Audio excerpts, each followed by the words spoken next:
Señor, tú eres todo lo que necesitamos, Señor. En ti está nuestra fortaleza. En ti está toda nuestra provisión, Señor. Si te tenemos a ti, no nos falta nada. Tú eres suficiente, Señor. Tú eres nuestro pastor. Y en ti, Señor, tenemos todas las cosas, Dios.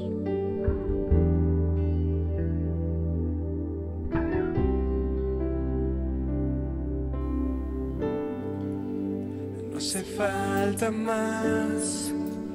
Ya no hay que buscar el camino a la verdad.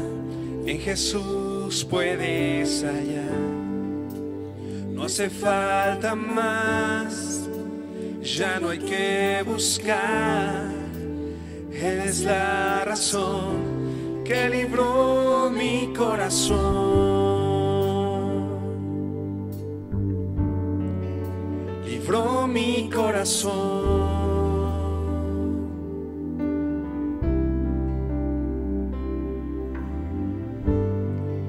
Jesús es suficiente para mí. No hace falta nada. Él está aquí. Me basta su gracia, nada más. Solo en Jesús hay libertad.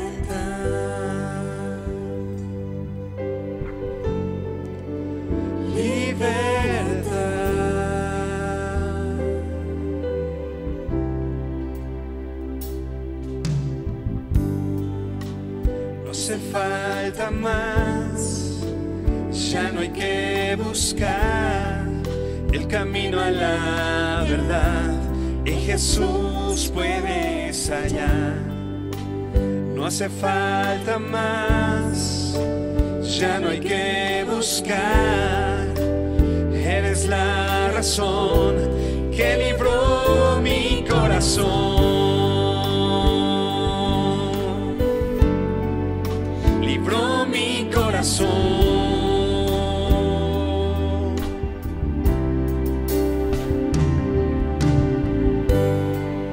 Jesús es suficiente para mí.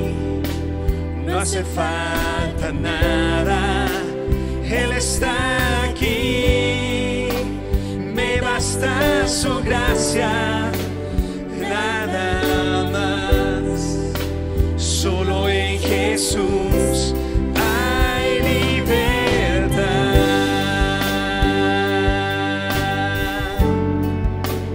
Libertad.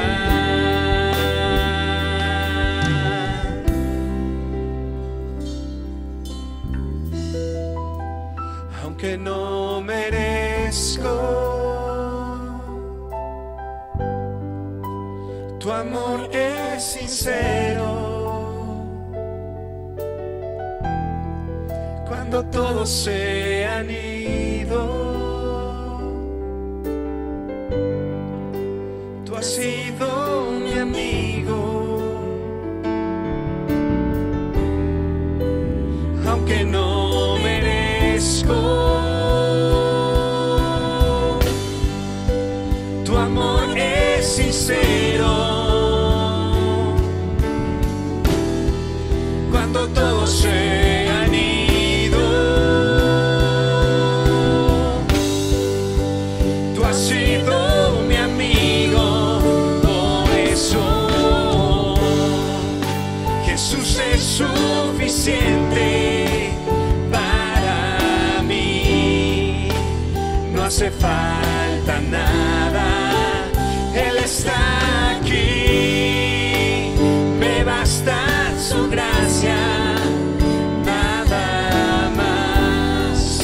Solo en Jesús hay libertad.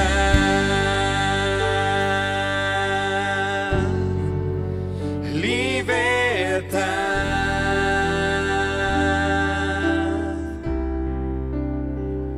Señor, tu gracia nos es suficiente. Aún en nuestra debilidad, Dios, tú eres nuestra gloria, tú eres nuestra esperanza, Señor. Y te alabamos y honramos en el nombre de Jesús. Amén.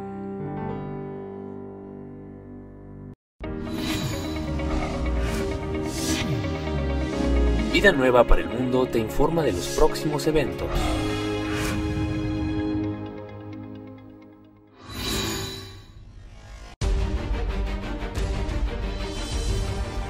Me da mucho gusto poder anunciar que este último libro, La invasión de los ángeles caídos, que he escrito recientemente, va a ser una grande bendición y una grande información para todos ustedes.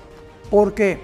Porque tanto en los canales de televisión como en las series de Discovery Channel y National Geographic han tratado de investigar tanto dentro de la ingeniería, dentro de la investigación espacial, dentro de todas estas áreas de las disciplinas que existen, qué fue lo que sucedió con las pirámides de Giza, las de Machu Picchu en Perú, las de Stonehenge en Inglaterra, las construcciones de los mayas que no tienen explicación para que hace 4000 años hayan podido ellos desarrollar el calendario solar que actualmente lo tenemos.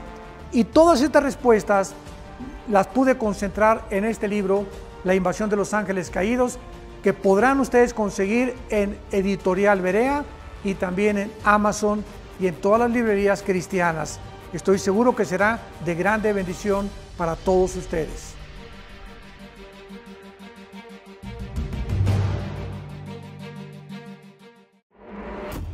Ediciones Berea. Dr. Armando Alducin Ministries. Nuevo libro del Dr. Armando Alducin. El Anticristo, la obra maestra del engaño de Satanás, no será un hombre ordinario, sino que estará poseído por potestades satánicas que lo dotarán con poderes sobrenaturales para sorprender, maravillar y engañar al mundo entero con sabiduría e inteligencia diabólica. Disponible a la venta. El Anticristo.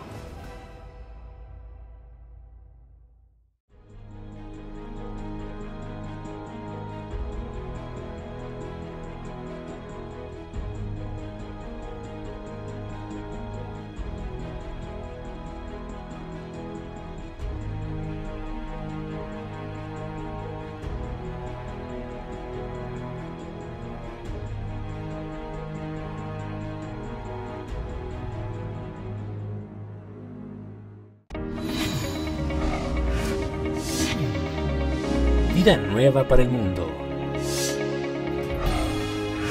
Estás en familia.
allí cerca, aunque sea así de lejitos, voltea, salúdalo. Aprovechemos la oportunidad que tenemos de vernos, de estar juntos, de estudiar juntos la palabra del Señor. Es un privilegio poder hacerlo, es lo que hemos dicho en diferentes ocasiones, es el diseño de Dios, poder congregarnos, estar juntos, animándonos, exhortándonos.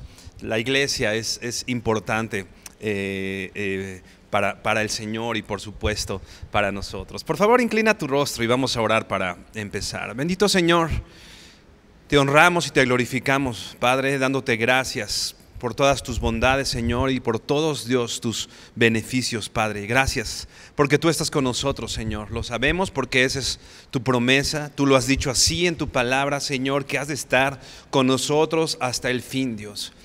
Y queremos darte gracias también por tu palabra, esta palabra, Señor, que nos has dejado. Esta palabra, dice de ella misma que es la palabra profética más segura, Señor, y que no es de interpretación privada. No es que un día algún hombre se le ocurrió escribir algunas cosas, sino que tú, Señor, has inspiraste a hombres, Señor, que escribieran justamente estos pasajes para que hoy, Dios, nosotros podamos venir a ti y conocer tu voluntad, tu pensamiento, Señor, alinear nuestros corazones, Dios, hacia ti, Señor, hacia tus propósitos. Te pedimos que esta mañana nos hables, habla nuestro corazón, transforma nuestras vidas, Señor, y concédenos, Dios, arrepentirnos y voltear, Señor, nuestros ojos hacia ti.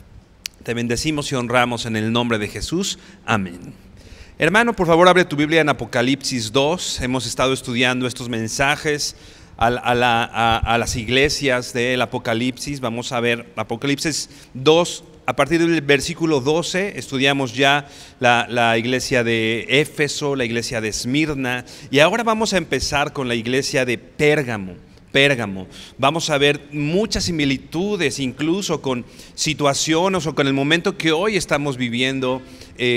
Podemos identificar situaciones muy parecidas a lo que pasa en la iglesia de hoy, en la iglesia del tiempo en el que estamos actualmente viviendo. Así que, por supuesto, esta es una carta escrita a la iglesia de Pérgamo, pero por supuesto es un mensaje para la iglesia relevante, actual, importante para nosotros esta mañana. Así que vamos a leerlo, Apocalipsis 2, versículos del 12 al 17, y dice así: escribe al ángel de la iglesia en Pérgamo. Te estoy leyendo la Nueva Biblia de las Américas. Escribe al ángel de la iglesia en Pérgamo: el que tiene la espada aguda de dos filos dice esto: yo sé dónde moras, dónde está el trono de Satanás. Guardas fielmente mi nombre y no has negado mi fe. Aún en los días de Antipas, mi testigo, mi siervo fiel que fue muerto entre ustedes, donde mora Satanás. Pero tengo unas pocas cosas contra ti, porque tienes allí a los que mantienen la doctrina de Balaam, que enseñaba a Balac a poner tropiezo ante los israelitas, a comer cosas sacrificadas a sus ídolos y a cometer actos de inmoralidad. Así tú también tienes algunos de la misma manera, mantienen la doctrina de los nicolaitas. Por tanto, arrepiéntete, si no vendré a ti pronto y pelearé contra ellos con la espada de mi boca. El que tiene oído, oiga lo que el Espíritu dice a las iglesias. Al vencedor le daré del maná escondido, y le daré una piedrecita blanca, y grabado en la piedrecita un nombre nuevo, el cual nadie conoce sino aquel que recibe. Esta iglesia en Pérgamo era una iglesia con una fuerza política importante, una fuerza política y religiosa importante. Era algo así como la capital o el centro importante de la provincia romana de Asia Menor.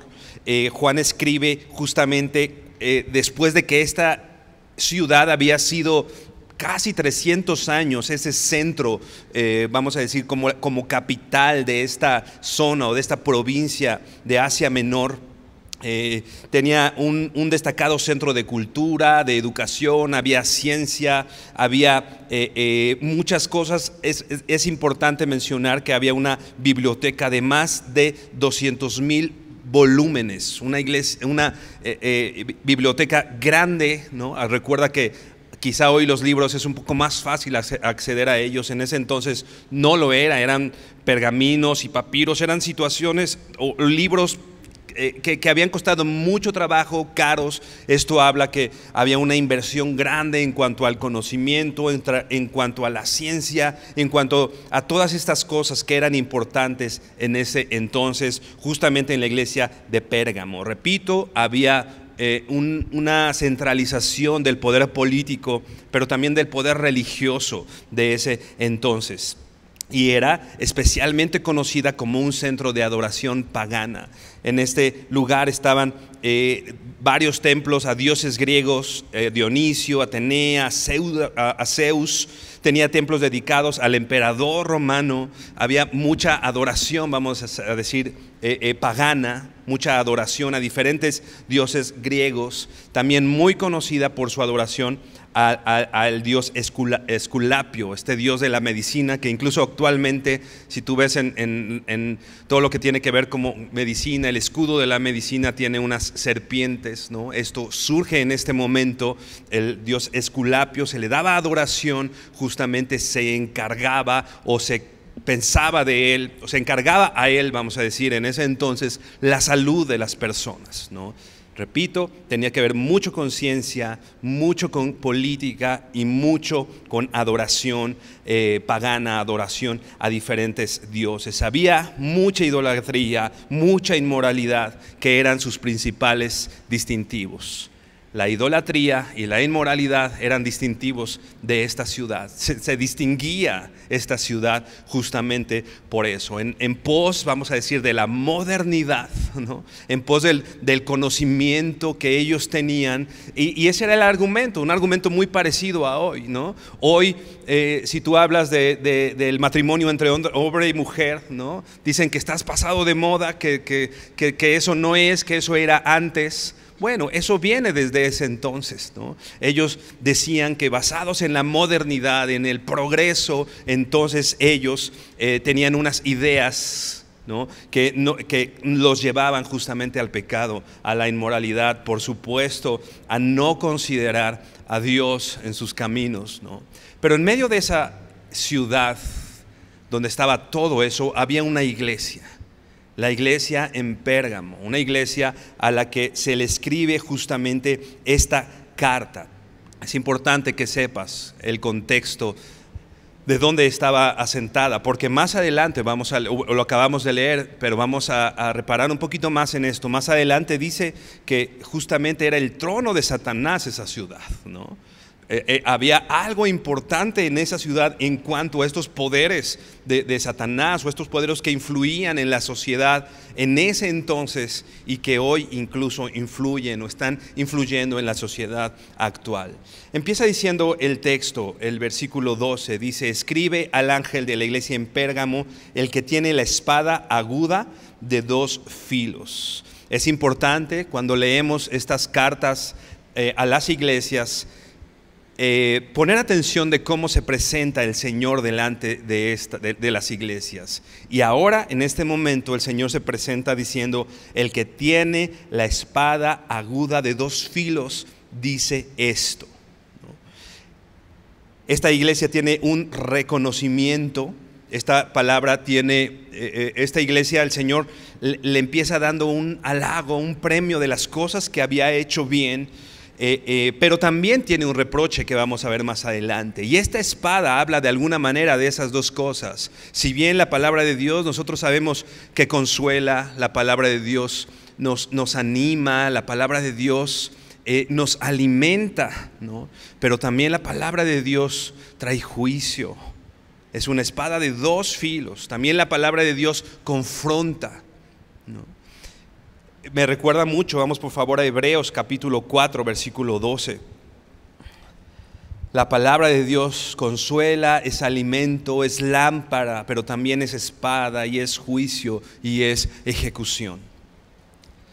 Dice Hebreos 4:12, te voy a leer la Nueva Traducción Viviente, dice: pues la palabra de Dios es viva y poderosa. La palabra de Dios es viva y poderosa. Recuerda que que Jesús mismo es la palabra, o Cristo mismo es la palabra, ¿no? No solo está hablando de la palabra como algo ajeno a Dios o como una característica, sino como Dios mismo o Cristo mismo. Dice aquí que la palabra de Dios está viva y es poderosa. Y sigue diciendo, y es más cortante que cualquier espada de dos filos. Pues bueno, Él que tiene la espada aguda de dos filos, ¿no? Esta espada que es su palabra es el que está hablando. Y esta palabra y esta espada, dice, es más cortante que cualquier espada de dos filos, que penetra el alma y el espíritu, entre la articulación y la médula del hueso. Y dice esta versión, deja al descubierto nuestros pensamientos y deseos más íntimos. La Reina Valera dice discierne, pero esta versión me parece que ilustra muy bien el punto al que vamos. Dice, deja al descubierto nuestros pensamientos y deseos más íntimos. Por eso la exposición de la palabra no necesariamente es cómoda en todos los casos, porque la palabra del Señor expone nuestros pensamientos, expone nuestros deseos. La palabra de Dios nos confronta. A veces no nos gusta ser confrontados, ¿no? Queremos que la palabra de Dios sea solamente eso, solamente el consuelo, solamente el apapacho. Y si bien la palabra de Dios, decíamos, también es eso, también confronta y es lámpara y es consuelo y es alimento a nuestros huesos, pero también la palabra de Dios deja al descubierto nuestros pensamientos, trae a la luz quiénes somos, y eso a veces resulta incómodo en nuestras vidas. Cuando de pronto te acercas con alguien y hablas con él y le dices, sí, ánimo, y Dios es tu fortaleza, y a todos nos gusta que nos digan eso. Pero cuando la palabra de Dios nos confronta con nuestro pecado, nos confronta con nuestra actitud, muchas veces ya no atesoramos tanto el consejo, la palabra del Señor. Por eso, porque nos exhibe, deja al descubierto tus pensamientos y los míos. Deja al descubierto nuestros deseos más íntimos. Dice el versículo 13, no hay nada en toda la creación que esté oculto de Dios. Todo está desnudo y expuesto ante sus ojos, y es a Él a quien rendimos cuentas. La palabra de Dios penetra hasta la médula, dice aquí, hasta lo más profundo de nosotros, deja al descubierto quiénes somos, como decíamos, nuestros pensamientos, y finalmente nosotros sí o sí hemos de rendir cuentas delante de nuestro Señor. Tú y yo un día vamos a rendir cuentas delante de nuestro Señor, y eso hace la espada del Señor, como el Señor se está presentando en ese entonces, en este momento, a la iglesia de Pérgamo. La palabra de Dios pondría al descubierto sus intenciones. La palabra de Dios pondría al descubierto su fe. ¿Cuál es su fe? La palabra de Dios confrontaría a la iglesia en Pérgamo, y la palabra de Dios hoy nos confronta también con nuestras intenciones, con quiénes somos y en dónde está nuestro corazón. La iglesia de Pérgamo estaba llena de hombres con mentes corruptas, quienes hicieron todo lo posible por hacer caer al pueblo de Dios. Lo vamos a estar estudiando, ¿no? Y Cristo, resuelto pelear contra ellos con la espada de su palabra, con la espada de la palabra que Él está sacando y desenvainando para poner en orden las cosas que estaban pasando, no en la ciudad de Pérgamo, sino específicamente en la iglesia en Pérgamo, que es algo que también debemos notar y tener cuidado.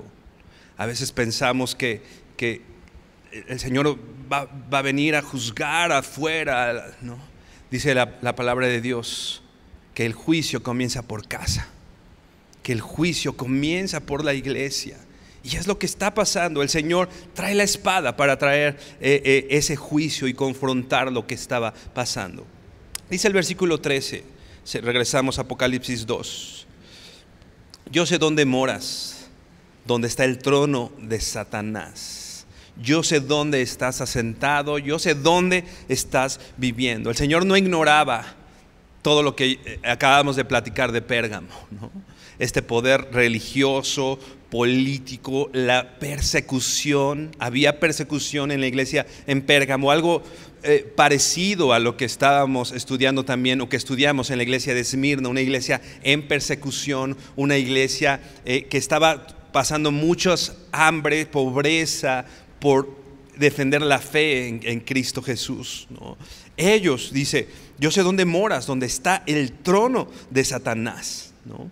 Decíamos que en Pérgamo estaba justamente, o era este lugar donde se centraba el poder político y religioso de ese tiempo.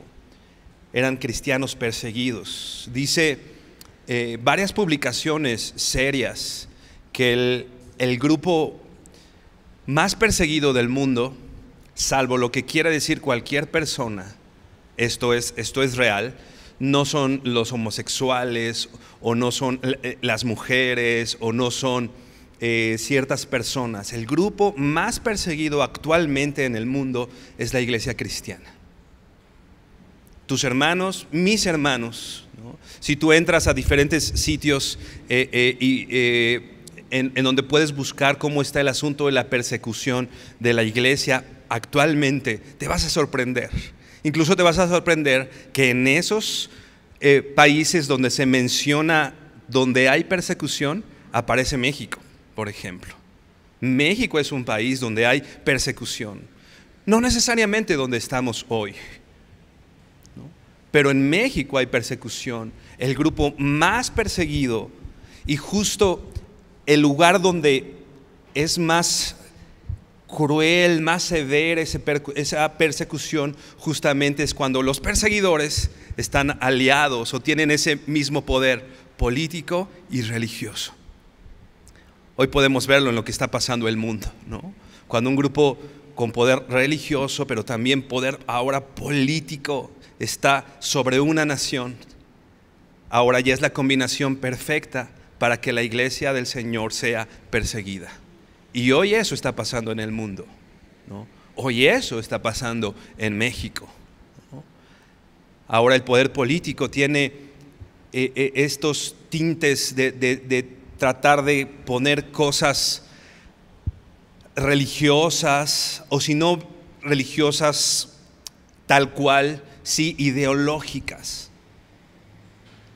Y ahora tenemos una invasión de ideas, de muchas situaciones que persiguen a la iglesia del Señor. La iglesia en Pérgamo estaba pasando algo parecido. Dice ahí que estaba el trono de Satanás, ¿no? Definitivamente se pueden pensar en muchas situaciones por qué la expresión donde está el trono de Satanás. Pues bueno, decíamos que había muchos altares y muchos templos para diferentes dioses, Esculapio, Zeus, etcétera, pero definitivamente tiene mucho que ver con esto. Satanás tenía el poder, ¿no?, sobre la cuestión política y religiosa. Vamos por favor a Efesios capítulo 6, versículo 12. Efesios 6, 12. Una vez más te voy a leer la Nueva Traducción Viviente, que dice así: pues no luchamos contra enemigos de carne y hueso, sino contra, ¿qué dice? Gobernantes. Está hablando de un trono en Pérgamo, el trono de Satanás, ¿no? Nosotros, tú y yo, no tenemos una lucha contra carne y sangre, contra carne y huesos, sino contra gobernadores malignos y autoridades del mundo invisible, contra fuerzas poderosas de este mundo tenebroso y contra espíritus malignos en los lugares celestiales. También esto es algo que no debemos ignorar. Tenemos una lucha. Tu lucha no es contra tu hermano que tienes ahí al lado. Tu lucha no necesariamente es con la gente que ves. No tenemos lucha contra carne y hueso. Tenemos luchas contra gobernadores, dice aquí, en las regiones celestes. La Biblia menciona en diferentes lugares a Satanás como el príncipe de este mundo, como el príncipe de este siglo, ¿no? Pues bueno, Satanás tenía su trono justo en la ciudad de Pérgamo, en donde estaba esta iglesia.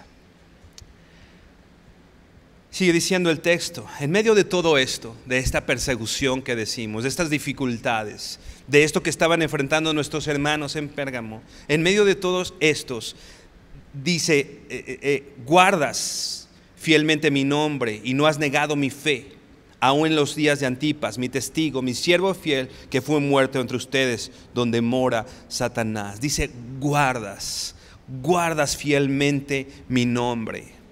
En una iglesia que en persecución, que en dificultad, había retenido, había tomado el nombre del Señor para no soltarse. Estaba abrazada del Señor, estaba abrazada de su fe.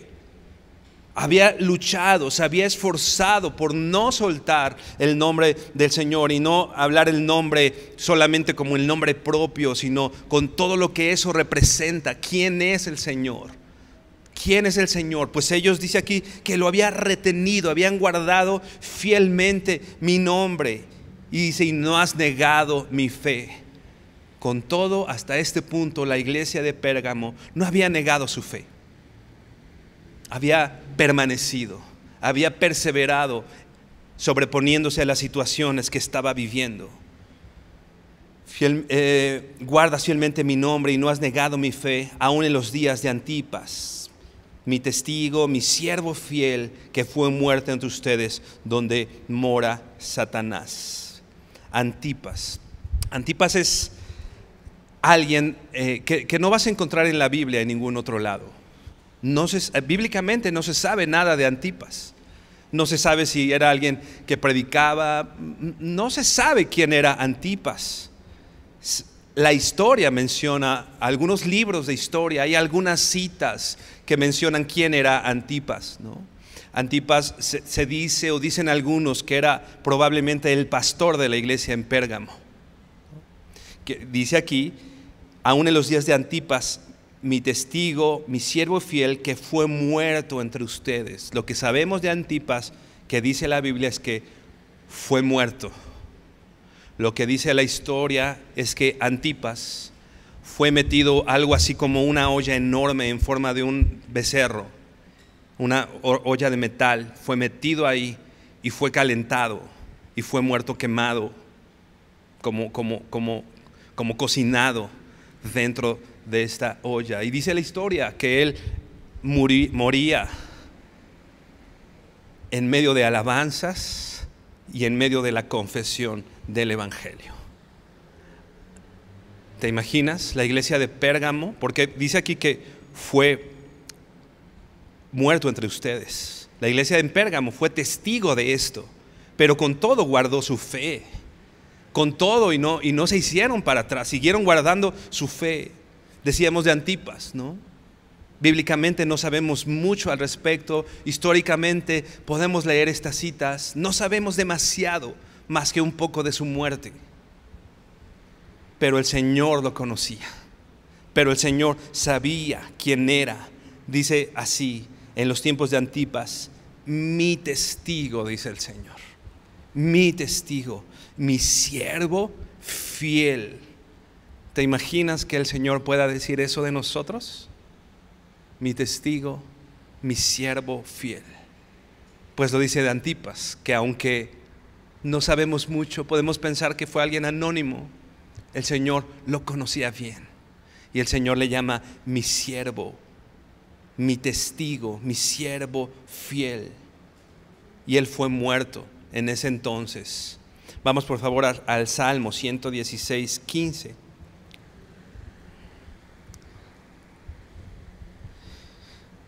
Dice así: estimada es a los ojos de Jehová la muerte de sus santos. Estimada es a los ojos de Jehová la muerte de sus santos. Esta palabra santos en diferentes traducciones, te voy a decir cómo la traducen otras versiones. Dice la muerte de sus fieles, la muerte de quienes lo aman o de quienes aman al Señor. Cuando está diciendo a sus santos, se está refiriendo a alguien que ha decidido vivir una vida piadosa y agradando al Señor. Y dice la Biblia que esto es valorado y esto es tomado en cuenta por el Señor. Y dice el Señor, mi testigo, mi testigo. La palabra que se ocupa aquí para testigo, en la antigüedad solamente quería decir testigo, alguien que había presenciado algún acto y de pronto estaba y podía dar fe de lo que había pasado. Pero a partir de estos momentos, la palabra testigo en la Biblia tomaría una connotación diferente y se empezaría a usar la palabra mártir. Alguien que no solo ve un acontecimiento y da fe de él, sino con una connotación de sufrimiento, de martirio.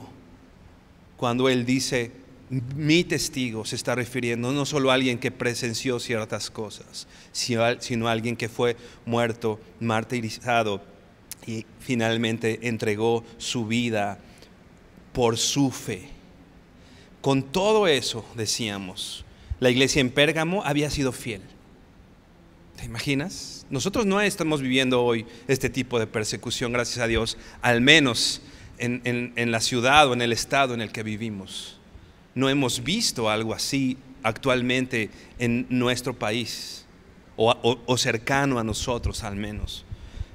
Pero la iglesia en Pérgamo había sido testigo de esto y con todo, ¿te imaginas? Había guardado su fe, había perseverado. Y eso habla de algo bueno en la iglesia en Pérgamo. Pero dice Apocalipsis 2:14, seguimos leyendo. Dice, pero tengo unas pocas cosas contra ti.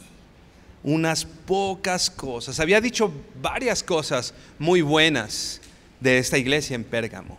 Pero ahora voltea al Señor y le dice, algunas dicen, pero tengo algunas cosas contra ti, algunas versiones. La mayoría de las versiones dice, tengo unas pocas cosas. No son muchas cosas las que tengo contra ti. Pudiéramos pensar, ay, son pocas, así como que, no son tantas. Pero por favor, vamos a Eclesiastés 10, versículo 1. Dice así, Eclesiastés 10:1, te voy a leer la Nueva Traducción Viviente, que dice, así como las moscas muertas apestan todo un frasco de perfume, una pizca de necedad arruina gran sabiduría y honor. Una iglesia que se había esforzado, que había trabajado, que había guardado la fe del Señor, de acuerdo a lo que dice Eclesiastés, una pizca de necedad, una pizca. A veces nosotros decimos, pero si he hecho todo bien, ¿no?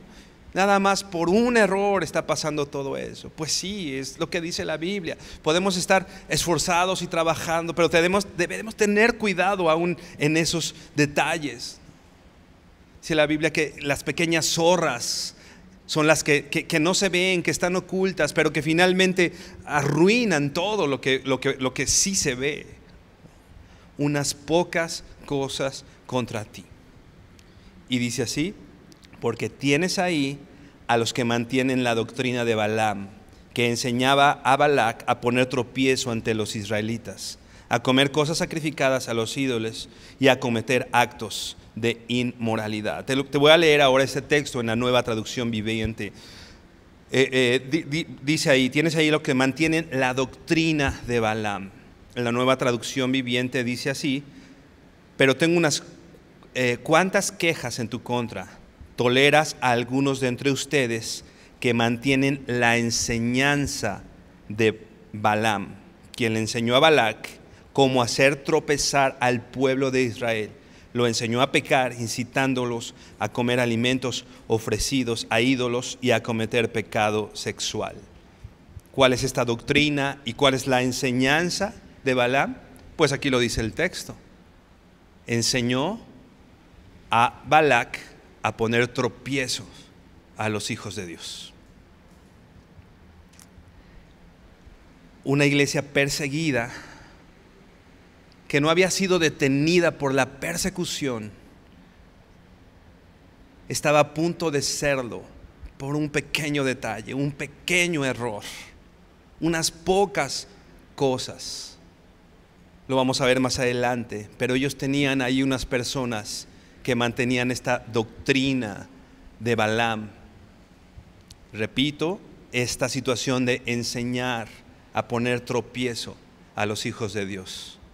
enseñaba a poner tropiezo al pueblo del Señor. Esta historia está en Números del 22 al 25, no la vamos a leer toda, es una larga historia, seguramente la recuerdas, ¿no? El pueblo de Israel va saliendo de Egipto y de pronto vence a los amorreos y vence a sus enemigos y se va perfilando como un pueblo poderoso, pasando, y entonces el rey de Moab, que es Balac, los ve y tiene miedo de ellos. Dice, no, si el pueblo de Israel hizo todo eso saliendo de Egipto, pero arrasó, ¿no? Ahora con los amorreos, ¿qué me espera a mí? Entonces él le habla a un hombre llamado Balaam y le dice, oye, te voy a pagar, pero por favor maldice al pueblo de Dios. Yo sé que si tú los maldices, ellos van a detenerse y no van a hacer nada en contra de mí. Y primero, digo, es una larga historia. Balaam le dice, bueno, pues voy a hacer lo posible, ¿no? Aunque no puedo hacer nada que Dios no me deje hacer. Y va, y en vez de hacer una maldición contra el pueblo de Israel, empieza a bendecirlos y los bendice. Y al llegar otra vez con Balac, ¿no? Le dice, pero yo te dije que los maldigas, no que los bendigas. Es que te dije que no puedo hacer lo que Dios no me ha dicho que haga. Y finalmente, en diferentes ocasiones va Balaam con la intención de maldecir al pueblo, ¿no? Balac le dice, pues te voy a dar más dinero, ¿no? Él lo hizo por dinero, porque tenía una ganancia en esto. Balaam quería dinero. Va a tratar de maldecir al pueblo de Israel y no puede, ¿no? Hasta que un día de pronto aparece el pueblo de Israel en Números 25 y dice, y entonces el pueblo de Israel, los hijos del pueblo de Israel, los hombres, empezaron a fornicar con las mujeres moabitas y empezaron a ofrecer sacrificios, ¿no? Y empezaron a rendirse a las mujeres moabitas. ¿Qué pasó? Bueno, dice Números 31, bueno, vamos a leerlo, Números 31, 16. Dice ahí, he aquí, por consejo de Balaam, ellas fueron causa de que los hijos de Israel prevaricasen contra Jehová en lo tocante a Baal Peor, por lo que hubo mortandad en la congregación de Jehová. Ok, no pudo Balaam destruirlos con maldición, entonces los sedujo. Entonces le dijo a Balac, ¿sabes qué? Ok, plan B, no podemos maldecirlos, no vamos a lograr nada con eso, pero ¿qué te parece si metes entre ellos a las mujeres de Moab para que forniquen con ellas? Y ese pueblo poderoso que había vencido a los amorreos, ese pueblo poderoso que venía saliendo, ¿te imaginas? Venía saliendo de Egipto, ¿no?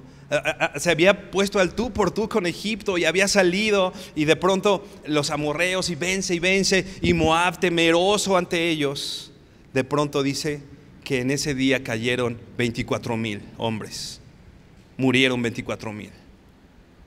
Lo que no pudo la maldición, pudo hacerlo la seducción. Hay diferentes advertencias contra el camino, o contra la doctrina, o contra esta situación que enseñó Balaam, ¿no? De hecho, lo leemos a través de la Biblia. En Nehemías se menciona el asunto, en Josué menciona también esto, en Pedro menciona que pasó esto, Judas menciona también esta situación, el camino de Balaam, ¿no? El error de Balaam. Y aquí ahora en Apocalipsis dice la doctrina de Balaam. Repito, ¿cuál es esta doctrina? Enseñar a poner tropiezo a los hijos de Dios. Enseñar a poner tropiezo, ¿no? Al no poder destruirlos, los seduce o los incita ahora al pecado, ¿no? Es importante considerar ese ataque. La iglesia en Pérgamo había mantenido la fe, había luchado, había trabajado. La persecución no le había hecho mucho. Había sido testigo de la muerte de los mártires en ese entonces. Pero ahora había unos infiltrados en medio de ellos que iban a buscar que ellos cayeran. Creo que hay un punto importante en esto. Vamos a regresar por favor a Apocalipsis 2.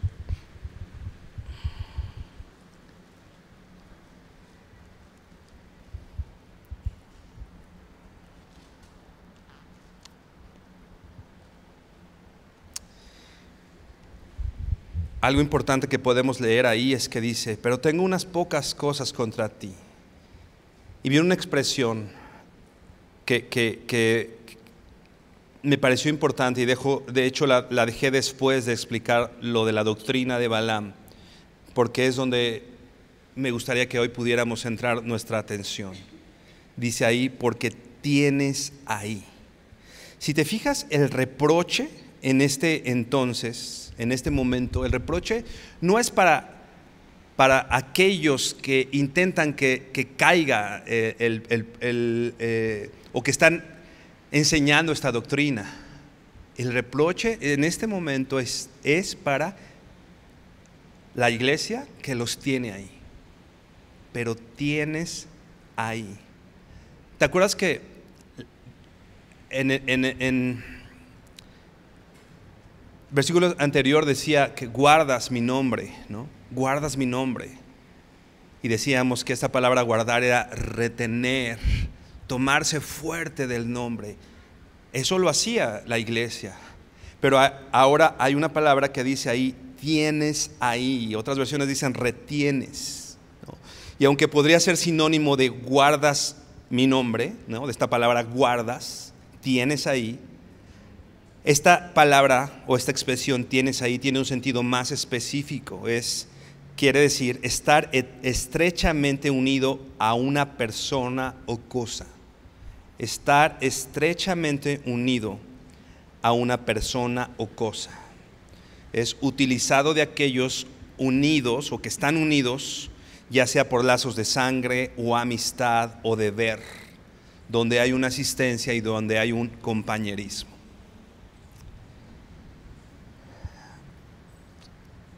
El problema con la iglesia en Pérgamo, o la reprensión a la iglesia en Pérgamo, es: los tienes ahí. ¿Te das cuenta? Es lo que dice el texto.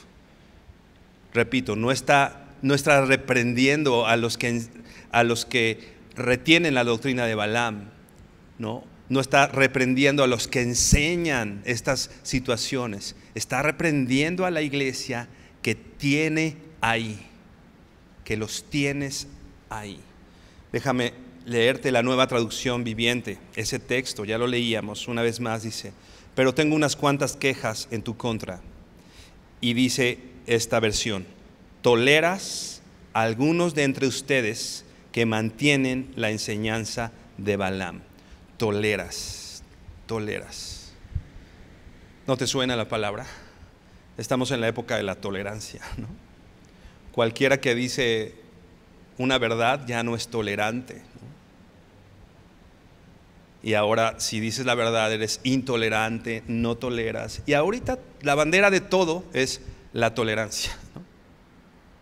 Y si bien definitivamente hay situaciones en las que nos toleramos entre hermanos, ¿no?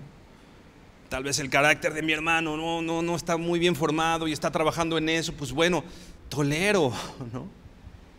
Tal vez hay situaciones que podemos tolerar, pero aquí está hablando de que estás tolerando a aquellos que están buscando seducir y enseñar, propiciar el error entre nosotros, entre hijos de Dios.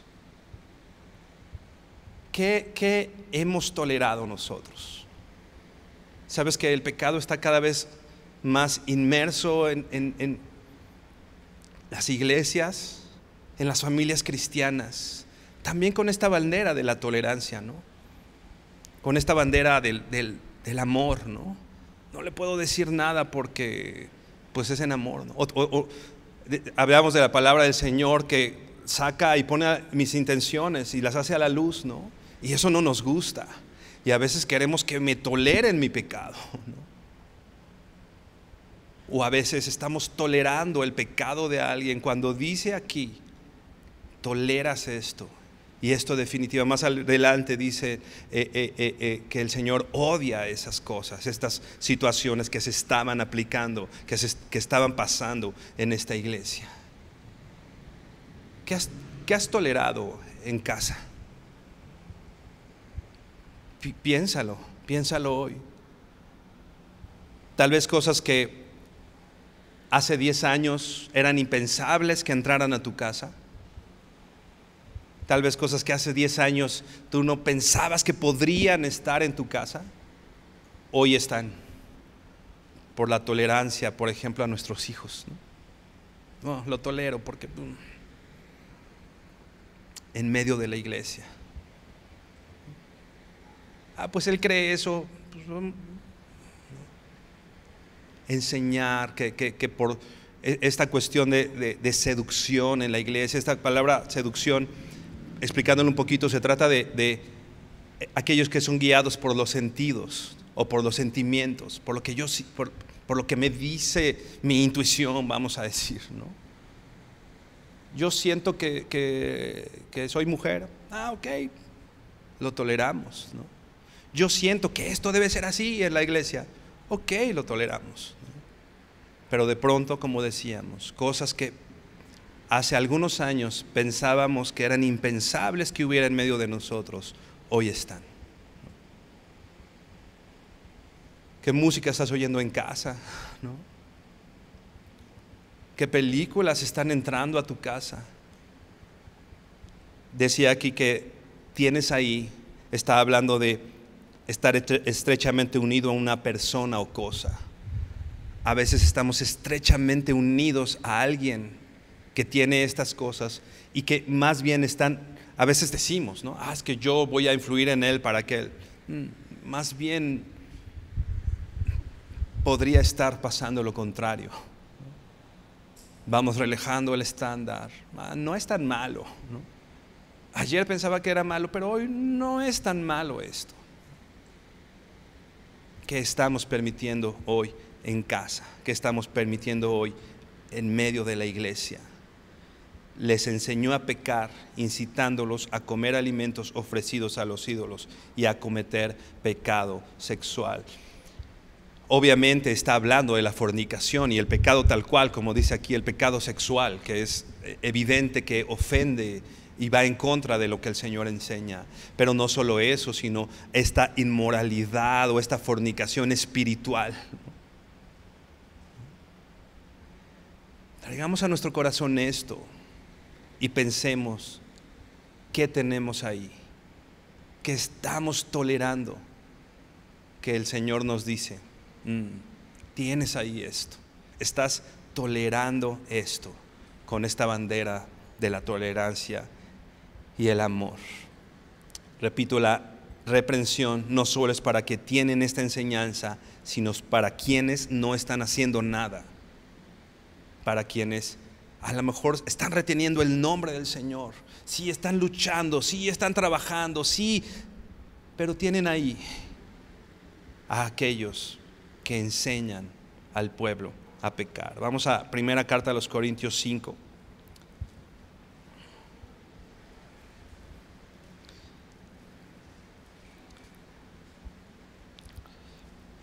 Primera a los Corintios 5 dice, versículo 1.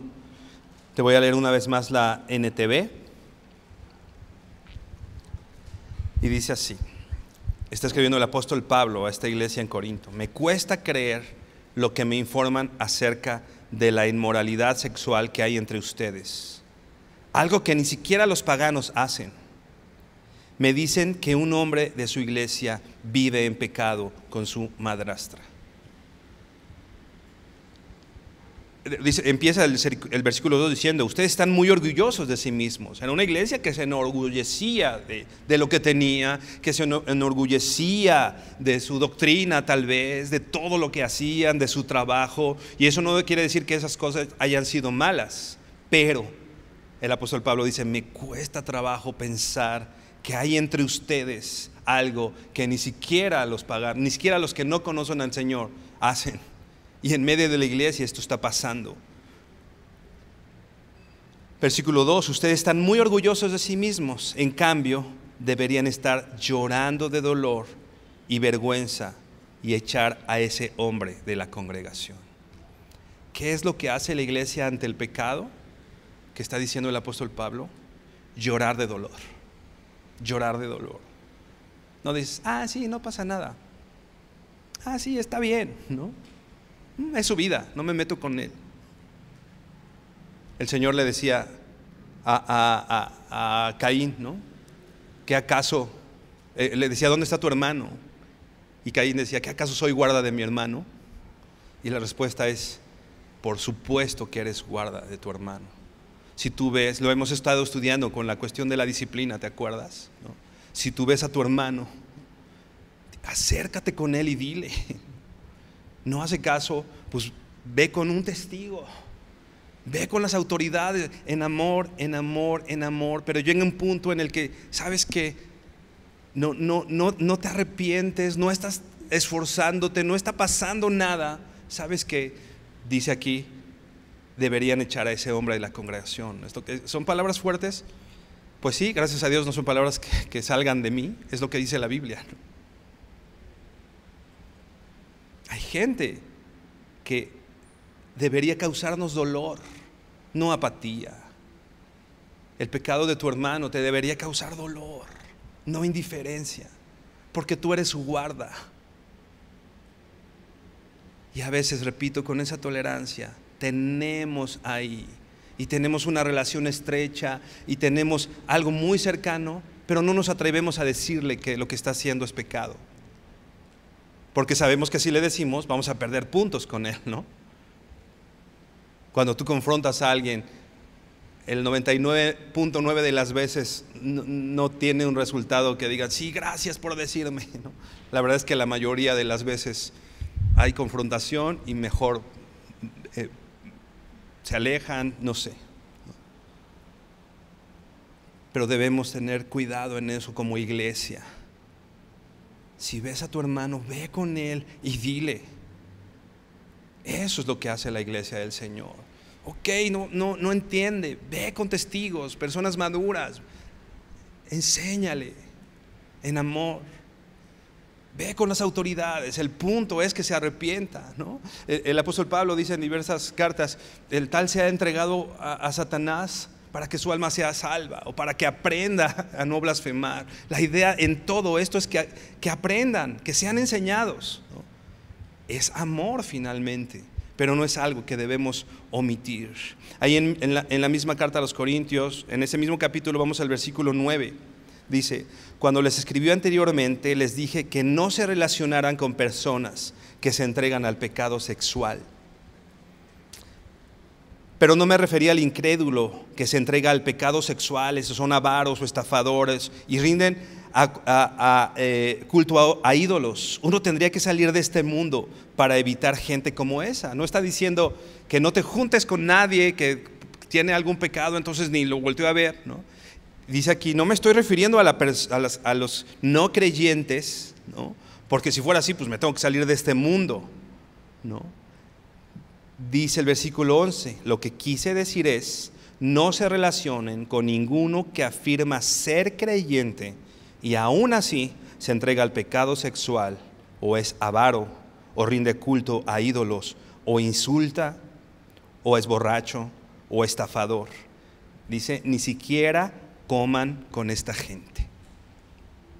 Versículo 12, no es mi deber juzgar a los de afuera, pues sí es responsabilidad de ustedes juzgar a los que son de la iglesia y están en pecado. A veces decimos, no tenemos que juzgar. Y definitivamente no tenemos que condenar a la gente, ¿no? Pero dice aquí, pero sí es tu responsabilidad juzgar a los que son de la iglesia y están en pecado. Versículo 13, Dios juzgará a los de afuera, pero como dicen las Escrituras, quiten al malvado de entre de ustedes. No se trata de ir juzgando a a veces queremos que toda la gente se comporte como la Biblia dice, ¿no? Pero dice ahí Romanos, no pueden, no quieren ni pueden porque no conocen al Señor. Pero alguien que se dice hijo de Dios, alguien que se dice cristiano y tiene todas estas cosas, que le decía el Señor a la iglesia de Pérgamo, lo tienes ahí, lo retienes ahí. Tengamos cuidado, hermanos, con el pecado que estamos tolerando en nuestras vidas o que estamos tolerando en medio de la iglesia, ¿no? Versículo 15, así tú también tienes algunos. Versículo 15, regresamos a Apocalipsis 2:15. Dice, así tú también tienes algunos que de la misma manera mantienen la doctrina de los nicolaitas. Por cuestión de tiempo ya no vamos a ahondar en esto. Pero dice el versículo 16, por tanto, arrepiéntete. Repito, este mensaje no está para aquellos que tienen esa enseñanza, sino a los que los retienen, a los que los toleran, a los que los tienen ahí. Dice, por tanto, arrepiéntete, si no vendré pronto a ti y pelearé contra ellos con la espada de mi boca.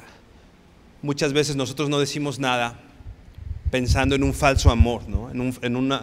Que no le digo nada para que no se sienta mal, ¿no? No le digo nada para que no se saque de onda, para que no sienta que no es aceptado, ¿no? Ok, dice aquí, o sea, tú no lo haces, si no vendré a ti pronto y pelearé contra ellos, ¿no? A veces nos creemos más buenos que Dios, ¿no? O sea, viene Dios con su juicio y ay, Señor, yo soy más bueno que tú, entonces me pongo enfrente para que no les lastimes, ¿no? ¿En serio somos más buenos que Dios? La respuesta definitiva es, no somos más buenos que Dios. Si hoy no nosotros tomamos en serio esto y venimos y confrontamos en amor y confrontamos bíblicamente y disciplinamos bíblicamente, entonces un día dice aquí que va a venir Él y pelearé contra ellos con la espada de mi boca. O sea, no podemos entreponernos entre Dios y lo que va a hacer el Señor, ¿no? Más bien el Señor nos invita a arrepentirnos, ¿no? Cambiar nuestra manera. El arrepentimiento es cambiar tu manera de pensar. Esto es arrepentimiento. Necesitamos que nuestra manera de pensar sea otra. Romanos 12, ¿no? No te conformes a este siglo, no te conformes a este mundo, sino transfórmate por medio de la renovación de tu entendimiento.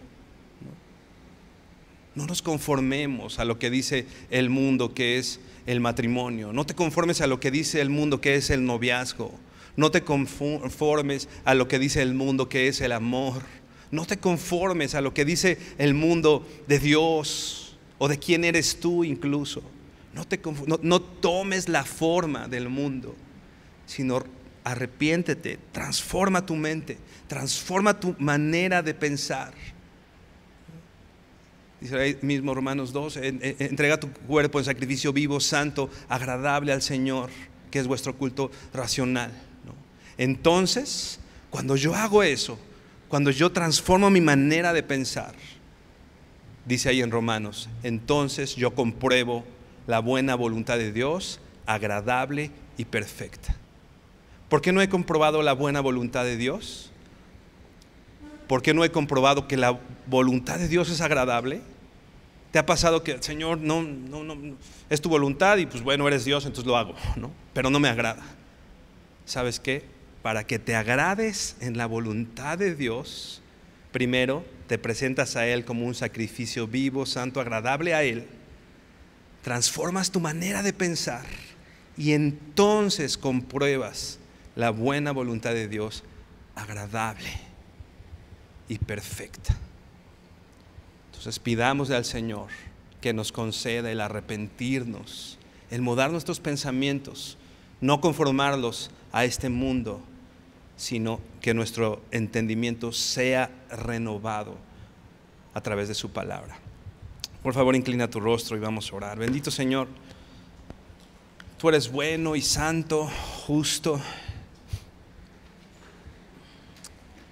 y tú vienes por una iglesia santa.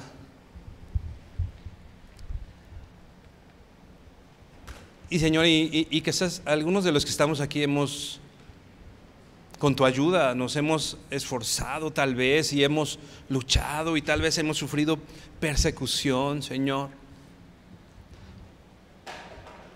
Pero hoy sabemos, Señor, que lo que la persecución no va a lograr en tu iglesia, lo puede lograr, Señor, estas cosas que se meten en medio de la iglesia, que nos llevan al error, Señor, que nos enseñan a pecar, a quitar nuestros ojos de ti, Dios. Por favor, queremos tener nuestros oídos atentos a eso, Dios. Concédenos, Señor, el conocimiento de tu palabra, para que nosotros podamos aplicarla, Señor, en toda nuestra manera de vivir, Señor, en medio de la iglesia, Padre.